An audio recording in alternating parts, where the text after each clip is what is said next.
décidé de reporter ce festival? Quels sont les raisons? Comme nous l'avons dit tantôt, le festival devait se dérouler du 16 au 23 novembre. Nous l'avons reporté du 17 au 24 mai. Donc c'est des difficultés techniques parce que nous avons jugé qu'il est très difficile de préparer un festival durant l'hivernage, la période de la Tabaski, de la Korité. Cette année, j'ai ajouté le manque d'eau, la Tamkharit.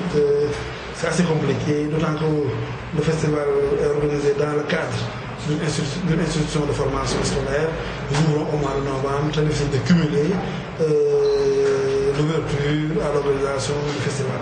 Donc nous avons dit que désormais, vraiment, nous allons le reporter au mois de mai. Donc on a le temps de préparation plus correct et on s'éloigne de l'ouverture.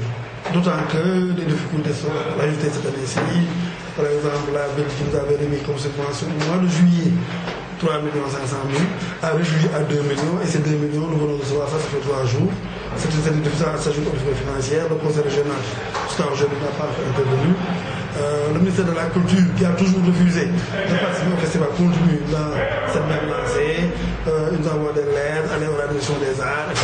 Au finish, on ne voit absolument rien du tout. Donc, vraiment, on s'est dit que nous devons mieux repousser. Ensuite, nous voulons faire mieux que les autres années. L'année passée, tout le monde l'a vécu. Surtout le samedi, avec la ville de Bali-Balabo, le risque qu'il y avait, c'est de retrouver 6 000 personnes avec 7 éléments des sapeurs-pompiers, sans force de l'ordre.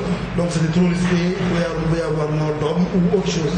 Donc c'est une zone qu'il nous faut mieux préparer, mettre tous les éléments de sécurité en mettant des génies, mais aussi ajouter d'autres éléments, parce que le festival s'organise à Rufisque. Rufisque est une ville éminemment culturelle.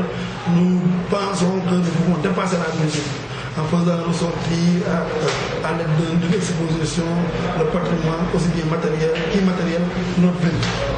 Vraiment essayer aussi d'activer des partenaires comme l'UNESCO et tout. C'est des possibilités, donc nous avons besoin de temps plus large pour mieux préparer le festival, donc pour faire plus et mieux.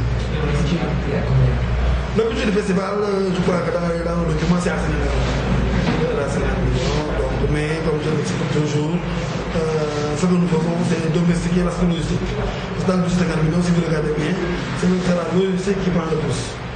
Là, une zone pour 8 jours, des lumières pour 8 jours, des cartes de fou pour 8 jours, etc. C'est très compliqué, le transport et tout. Donc c'est pour cela que nous mettons un car, la somme et tout.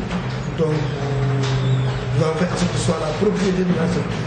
C'est que donc c'est deux aspects que nous gérons, la communication, le développement des artistes, pour que nous complétons. Et ça, en fonction du budget, nous négocierons, parce que nous sommes des producteurs artistiques, nous avons des artistes de maison, donc en fonction du budget que nous avons, nous négocions. Et quel sera le thème de cette année? En fait, on n'avait pas encore choisi de thème, parce que l'année passée, on n'avait pas choisi de thème. Cette année-ci encore,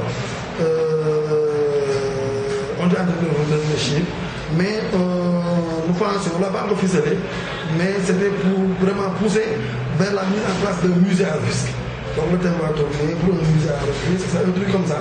Donc c'est aussi, le festival est une occasion, parce qu'il y a une édition, on avait demandé vraiment que Rufisque soit érigé patrimoine historique mondial. Là aussi, nous pensons toujours au moins un musée qui présente l'histoire de Rufisque. C'est pour ça que nous faisons l'exposition, mais aussi le thème quand sera complètement ficelé, c'est un thème dans la réflexion autour de ça. Mais comme on a décidé de reporter, donc on n'a pas totalement ficelé.